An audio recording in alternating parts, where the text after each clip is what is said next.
I wanted to let you know about a campaign that I'm taking part in called hashtag 2Pods a Day. It's designed to introduce you to 2 independent podcasts every day for the month of July. We hope to give visibility to some great indie podcasts that you probably haven't heard of. Hashtag 2Pods a Day encourages you to listen more, listen indie. Find more shows like mine by following hashtag 2Pods a Day on Twitter and on Facebook. Can you name your favorite Beatles song? Yeah, I guess it would have to be Eleanor Rigby by Paul. I think it's a brilliant composition. It is incredibly sophisticated in the way he's constructed the music and the way George Martin recorded it. And I think it really shows the magnificence of the Beatles in its totality. And that's always been one of my favorite songs. It amazes me every time I listen to it. What is it about the song that connects with you on a personal level? Well, it's actually the music itself. You always have to ask yourself how these 4 young kids were such a sophisticated quartet. And I think Eleanor Rigby shows all of that. The music is astounding. It doesn't follow any rock and roll pattern. It's beautifully written. It's complicated. It's sophisticated. And it knocks me out.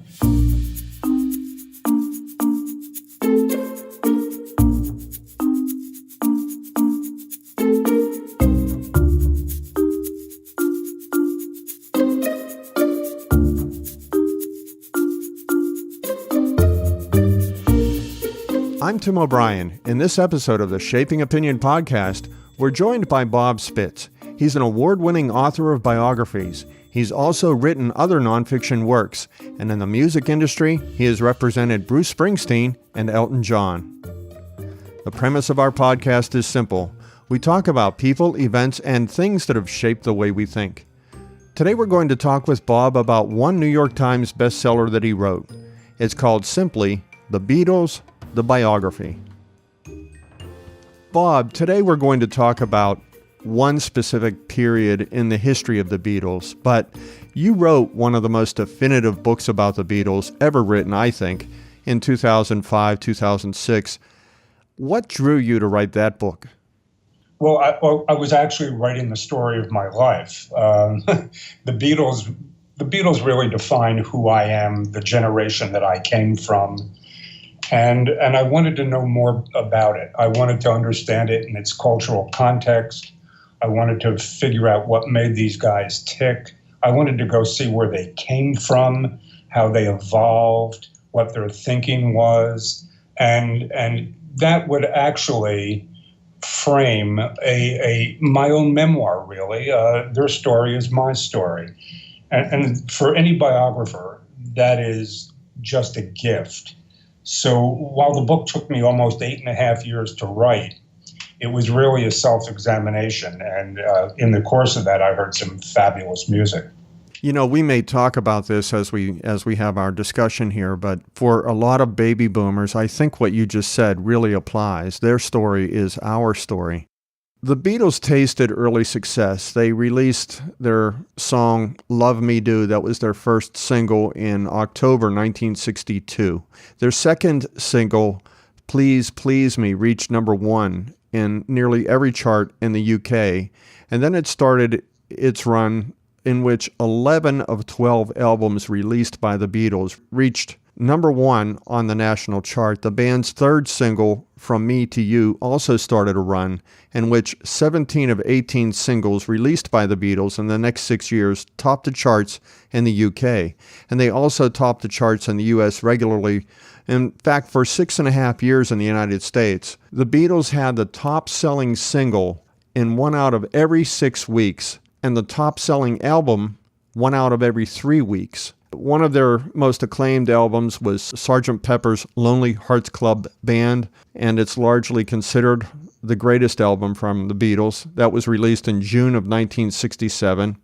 And Rolling Stone magazine named that particular album number 1 on its list of the 500 greatest albums of all time.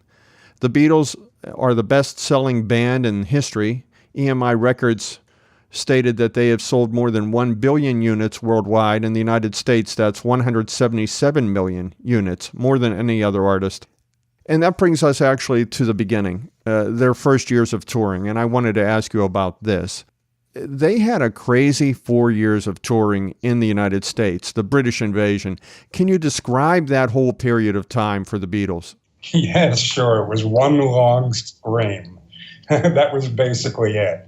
It was mayhem. They came over here to basically an unsuspecting young teenage audience, all adolescents, who saw the Beatles and went crazy. It was not just a musical change; it was a cultural change. And so when I said it was one long scream, I wasn't exaggerating, because from the minute they hit U.S. soil, the kids screamed. The Beatles couldn't even hear their own music when they played their gigs. So, it was a revolutionary moment, not just for music, but for culture as well. It transformed teenagers in America. They were never the same again. As the Beatles toured and it became more chaotic, they even traveled to some of their concerts, like Shea Stadium. And at that time, Shea Stadium, their outdoor concert there, was the largest ever. And they had to travel to that concert in an armored vehicle. Yeah, they went to a lot of concerts in ice cream trucks as well. I mean, they were little compartments where, the Beatles were just hermetically sealed up and they couldn't see outside. They were thrown in like luggage. But it was the only way to get them around safely. And really, the kids would have torn them limb for limb. It was that nutty. And each Beatle reacted differently. Can you tell us more about the personalities of the Beatles themselves? Can you describe a little bit about John, Paul, Ringo, and George?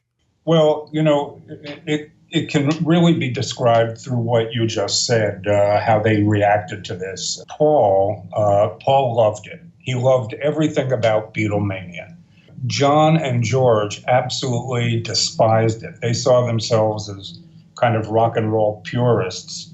And all the mayhem just kind of at first bounced off them, and then later really started to turn them against the whole concept of being Beatles. And of course, Ringo went along for the ride. He liked anything that happened, and he was really the glue that held the Beatles together. But it was ultimately that Beatlemania that drove the Beatles apart. Paul wanted it to continue it. John and George wanted nothing to do with it. Well, there was someone they called the fifth Beatle. Can you describe him? Well, Brian Epstein was the fifth Beatle. Brian was their manager, whom they all loved, and launched the mayhem in the States. He was the one who really facilitated all of it. But when Brian died, his untimely death, and I believe we're talking about 67 or 68, nothing was ever the same again. And it was really the beginning of the end for the Beatles. When Brian was still alive, there were a series of events, and I wanted to ask you about them because they started to create these dark clouds over the band. And one of them was in 1966, actually, when John Lennon was quoted in an article, and it was a very controversial statement that he made. The statement, as I have it, is he said, "The Beatles are more popular than Jesus." Can you talk about the reaction to that statement and then how it affected the band? Yeah, well, I mean, John got slugged for it. It hit all the religious right people right in the guts, and they went berserk. There were Beatle burning parties all over the country. Actually, radio stations, they sponsored all kinds of events to burn your Beatles albums, and people brought them out in droves. People just misread that whole statement completely. John was just, drawing a comparison to the craziness that was surrounding the Beatles at the time, their popularity, and how it had gotten out of hand, how it had become almost a religious thing. And so Brian Epstein really went to work with all of his PR canniness to try to soften the blows. He called a press conference at what was then the Americana Hotel here in New York. And John met the press head on and apologized, and that's all he could do. But it was really blown out of context. Do you think the press conference helped at all? Oh, definitely. The press conference definitely helped. John was very astute at dealing with the press. You know, he could be a bad boy when he wanted to, but he could also be contrite. And on this day, he was very contrite. And the press took him at his word, as well they should have. And they wrote follow-up articles that really took all the stress off of him and off the Beatles. That was one incident. There was another incident that I read about that I'd be interested in your comment, and that was after the concert they had at Dodger Stadium in August of 1966. And apparently that's where it was first revealed that George Harrison said, after all of the craziness with the fans and the chaos, that he didn't want to tour anymore. They were actually starting to worry about their own safety. Well, it's true. I mean, it had gotten, the fandom had gotten out of hand. They couldn't go anywhere on their own. They were really prisoners of hotel rooms all over the country. And they couldn't hear themselves play at concerts. And so they were no longer musicians anymore. They were just entertainers, and not even entertainers. They weren't really doing much on stage. Sometimes they just pretended mouthing the words because the sound didn't carry and the kids couldn't hear anything anyway. So George wanted out. And when people later said that, you know, Yoko broke up the Beatles, it wasn't that at all. It was happening well before. George wanted out, John wanted out, the Beatles were finished. And that was in 1966, long before some of their best work. That's a question for you. After this, now we're already talking about the tension that's building up with the Beatles, and still they have some of their best work to come. They did a lot of their best work when they weren't quite getting along. How do you explain that? Well, they were pros. You know, they knew what their obligation was to in the studio, and they liked making records. They really enjoyed that whole creative process. Even though they weren't getting along, I think that each of the Beatles knew that one depended on the other.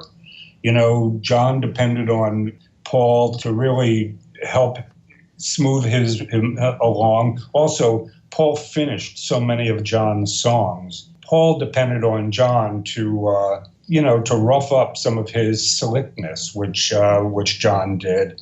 And George knew their contribution as well. So I think that they liked working in the studio. They knew that each of them contributed greatly to the overall picture. And even though they weren't on the friendliest of terms anymore, they continued to work together because they knew it meant great music. One of the things I had read was they were together so much, so many, almost 24/7 during those touring years, that it almost reinforced that whole adage, familiarity breeds contempt. They were just around each other so much, they were stressed out, and it was just a very pressure cooker environment for them. Well, you know, when they started out, they were teenagers. They were 17 and 18 years old. Now we're getting into the mid-60s, and we're talking about young men who are in their 20s, and they've developed on their own in different ways.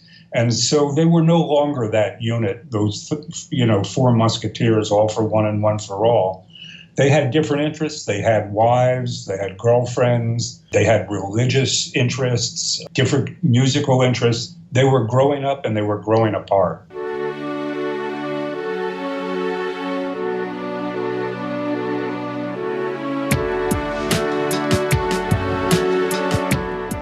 And it all came to a head on August 27th, 1967. That's when you mentioned their religious interests. They were actually at a meditation retreat in Wales when they got the news on August 27th, 1967, that Brian Epstein had died. Can you describe the impact of that loss? Well, I mean, it was devastating. Brian was like dad to them. He was the one that kept them grounded. He was the one who protected them. They always knew they could trust Brian. And while he didn't always make the best decisions for them, I mean, his business acumen was terrible. He at least always did things with their best interests at heart, and they knew it. With Brian out of the picture, it was just these four guys left to their own devices. And as I said before, they were growing up and growing apart. And that was a bad prescription for the Beatles. And right about then, they became more than just a band. They became a business. Beatles formed Apple Corp. and they became a business. And it sounds like Paul stepped up to fill that void created by the loss. He became their de facto manager, or at least he thought he did. But you never go into business with your friends. You know that old adage. And this was a big mistake for them. Paul attempted to take over, and Paul's attempting to take over what was really drove the knife into the Beatles. John and George sure didn't want to answer to Paul. They were so tired of it. And it wasn't, as I said before, it wasn't Yoko that broke the Beatles apart. It was definitely Paul McCartney. John and George wanted nothing to do with them. What was it about Paul's style that really turned them off? No, Paul was oppressive. It was my way or the highway with Paul. He told them what to do in the studio, when to do it, how to do it.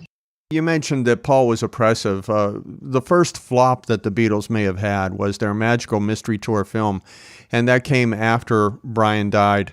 And it was said that the film didn't have a script, a director, or even a story. And Paul was behind that. So it was sort of the first creative failure from the Beatles. How did that affect the Beatles, or did it not affect them? It really didn't. I mean, look, Paul was behind it, but John loved it. He loved that whole idea. The minute Paul told it to him, he was totally on board. What a better thing than these guys going out there and not telling anybody they were going to show up and just playing. Wow, finally, after all these years, they could be musicians again and not have to worry about things. But, it was, in retrospect, it was a terrible idea. The songs were terrible. And as you said, there was no script. And it kind of just fell apart. When the TV show, it was a TV show originally, was originally shown in the UK, it got horrible reviews. And that was one creative disaster. But after that, there was really more to come. On May 30th, 1968, that's when, unannounced, John introduced the band to Yoko Ono at a recording session, which at the time, wives and girlfriends were not allowed. It was no family, no distractions. They recorded together. That was sort of a sacred space. Can you describe that first meeting? Well, yeah, it was shocking. I mean, who was this woman and what was she doing there? Not only that, she insisted they bring a bed into the studio so that she could lie down, and put a microphone dangling directly over her so she could tell them exactly what she thought of each song and how they could improve it. Can you imagine, after all this time, anyone with the audacity of telling the Beatles what to do?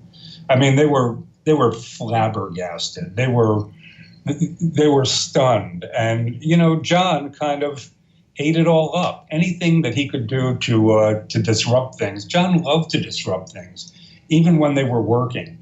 It was tough. It was a really no-win situation, and they couldn't get Yoko out of there. So they put up with her that first day or two, but then it became irrepressible. There was no way around it.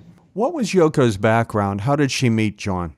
Well, Yoko was a great avant-garde artist. She was well-known among New York. She was part of Flux, which was an early avant-garde movement with John Cage. She was, well known around the circuit. But John met her at an exhibit in New York in London, of her artwork. One of John's friends brought him in to see it.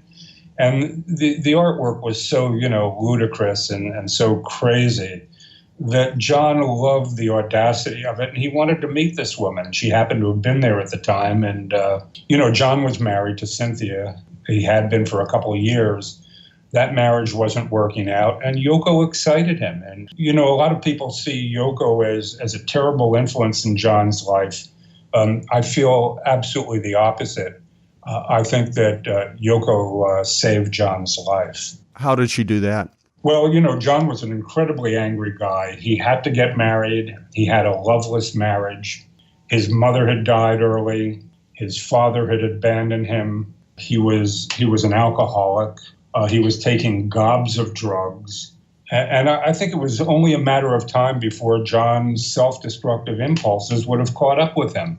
And Yoko, she took him under her wing, which Cynthia couldn't do. Cynthia had no no influence over John Lennon. And Yoko kept him under tight control. And I think without Yoko, John would have met his tragic fate much earlier. Well, how did the band react to Yoko and John's relationship as they moved forward after that first initial period where she was in the studio, like you mentioned? Well, they had to welcome her. Look, this was John's girlfriend. And they had all had crazy girlfriends over the years. And this was another one. I mean, she was more demonstrative than the others, but so what? So Paul actually went out of his way to try to make friends with her. He invited them to dinner to his house. He got Yoko alone and tried to talk to her and introduce himself. But John was just fed up with the whole group at the time, and he wanted no part of Paul. Not past being in the studio, and not even that so much anymore. And so that was never going to work. You mentioned John's self-destructive tendencies, and one thing that it sounds like the band didn't even know was that while John was with Yoko, he started to become addicted to heroin, and the Beatles didn't really know that. What happened there? How did that come to light? Well, one drug led to the other. I mean, John started with alcohol and then went to pot, and when pot didn't do the trick, he went to acid, and when acid wore off, he went to the next best thing, and the next best thing for him was heroin. I mean, it was around on the scene at the time. A lot of the musicians had access to it, and John got it in a bad way, and not just John, but Yoko as well. The Abbey Road album seemed to be where the tensions started to really come out into the open. In fact, there were reports that producers and technicians refused to work with the Beatles because of how they behaved when they were together. Can you describe how that happened? Well, by the time we got to Abbey Road, not only were their business interests a shambles, and they were at each other's throats in a business way, but they had become different types of musicians.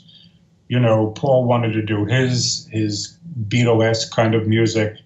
George wanted to experiment with Indian music. John was totally into an acid-based music, and it just wasn't coming together for them. It wasn't easy anymore. George Martin wasn't around. They had decided not to work with him, and Brian Epstein wasn't around, and so there was no one there to ground them. They were left to their own devices. It just didn't go well. They couldn't make it work. They were at the end of the line, and it was as simple as that. That was 1968. When we get into 1969, things start to take their final turn. And that was in January of 1969 when John and Yoko met with a man by the name of Alan Klein. And almost immediately after that first meeting, John entrusts his entire business affairs with Alan Klein. Yeah, well, Alan was well known on the rock music scene. He had represented the Stones, not well, and the Bee Gees, not well. But Alan was kind of an avaricious guy who liked to collect every penny for his groups, and he was a divisive kind of personality. He came on like a bulldog. The minute Alan Klein walked into the room, he was an abrasive guy, and that doesn't sit well with Liverpudlians. They're kind of a gentle souls. Paul especially was offended by it, and Paul wanted his own reps to handle things. Linda's father, Lee Eastman, was a wonderful music business lawyer, and he actually could have helped the Beatles in a lot of ways. But, John wanted his own guy in there. So, it was like the shootout at the OK Corral. Paul brought the Eastmans in. John brought Alan Klein in. It was a face-off. They both drew their weapons, and nobody walked out of that room alive. That was the end of the Beatles. Well, you mentioned a face-off, and it truly was a face-off, because didn't they have a meeting where Alan Klein and the Eastmans were in the same room together arguing over direction and policy for the band? Oh, absolutely. It wasn't even, it didn't even begin like that. Alan came into the room and the Eastmans weren't there. They were hiding in the bathroom, and it was like surprise. It wasn't the best way to handle it, but it didn't work out well at all. It really didn't. It was like oil and vinegar, oil and water. And it just wasn't going to work. What was the argument about that day? Oh, it was over everything. It was over royalties. It was over, whose name would come first on the albums, where they would make albums, who would be the producer of the albums. One thing led to the other, and it wasn't going anywhere. Everything was a dead end.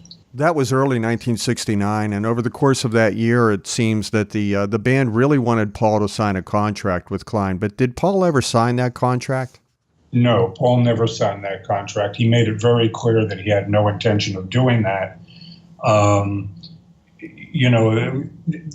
contract would have put them in an untenable situation, and it just wasn't a good piece of work. So that contract never got signed. It was at that point then that they continued apparently working on some things without this contract, but they were still working as a band with Klein, and they started to pursue solo projects, John and Yoko, Paul and Nanda, and the other Beatles. In September of 1969, though, the band did have its own meeting with Klein, and at that point, I think, wasn't it John who said that the band was over and they had to convince him to back off of that statement because they were in negotiations with a record company? Yeah, John realized he had made a mistake and he had to back off that statement. But I think it wasn't until about 6 months later when Paul went to Melody Maker and announced that the Beatles were finished. And John was furious that Paul had upstaged him. Even though the Beatles were finished and John acknowledged that, he wanted to be the one to break the news. And here it was again, Paul upstaging him. It infuriated him no end. One of the issues that came up, now they were working on, again, one of their better works. It was the album Let It Be. And they had a release date for Let It Be, but Paul had a solo album that was about to be released. What happened there? Well, they had to beg Paul not to put the solo album out before Let It Be came out, and that was a brouhaha. He didn't want to do that. He was ready to roll. He had worked on that album a long time. It was just another bullet in the gun. It really was. By that time things had really fallen apart, and of course Phil Spector's involvement didn't help either. What did Phil do? Phil produced the original Let It Be album. He was brought in to handle the production on it, and it was a mess. I mean, it was the tracks were a mess. They had to do a lot of re-recording. Did Phil have any effect on the relationship with the band? Well, again, he was divisive, and he would talk to one and not the other, and that didn't work with these guys. Whenever they felt that one of them was getting, more favorable attention, it drove them mad. These were guys with big egos. And by this time, they needed those egos massaged very, very gently. Well, then that was where it all came to a head then. The Let It Be album was scheduled for release. Paul's solo album was scheduled for release. And Paul wrote something in his liner notes, and that was how the news came out, isn't it? No, actually, Paul gave a press conference, and at that press conference, he announced, it was to Melody Maker, that the Beatles were over. John read it in Melody Maker before he read it anywhere else. Did any of the other members of the band know that Paul was going to do this, or was it a total surprise to all of them? No, it was a total surprise, but it didn't affect the others the same way. George already accepted the fact that the Beatles were finished. And Ringo just went along with it. He didn't care, I mean, I think he would have liked for the band to continue, but if they were breaking up, Ringo would find other things to do. He was amenable to anything. That brings us to the major suspects of the breakup, and that is the issues that people have debated for decades as to the potential causes of the breakup. Was it the fact that they canceled touring? Was it Brian Epstein's death? Was it the way they made decisions, the arrival of Yoko Ono? That seems to be the most popular suspect. Was it the aging and maturing process of the band members? You mentioned how young they were when they started. Or were they basically a victim of their own success? How would you analyze this? Well, I think, you could put all of that in the Cuisinart and mix them up. It would come out the same. I think it was a little bit of everything. They all contributed to it. I don't think you can put your finger on any one and say that was it. But all of those factors combined were just too much for the Beatles to face down. And they broke up. And I think, in a way, maybe it was a good thing. They had recorded 139 songs. They were spectacular, each one of them. They had a great reputation. They had revolutionized rock and roll, and maybe they had just come to the end of their run, and it was better, like Sandy Koufax did, to bow out while you were at the top of your game. And I think basically that's what happened to the Beatles, and we're all the better for it. How would you describe their impact on music, entertainment, and culture? Well, I mean, they changed everything. The Beatles changed how we live and act today. They brought us all together. They made us international. They made rock and roll international. They transformed rock and roll. They gave us a way to look and a way to behave and a way to think and a way to act. It was an incredible revolutionary experience. Bob Spitz, thank you for joining us today. My pleasure. It's always fun to talk about the Beatles.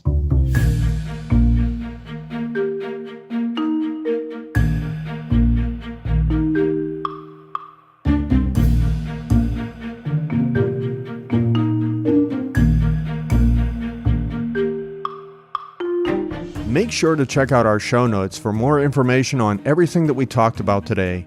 You'll find a bio on our guest, Bob Spitz, and you'll get links to more information on the Beatles.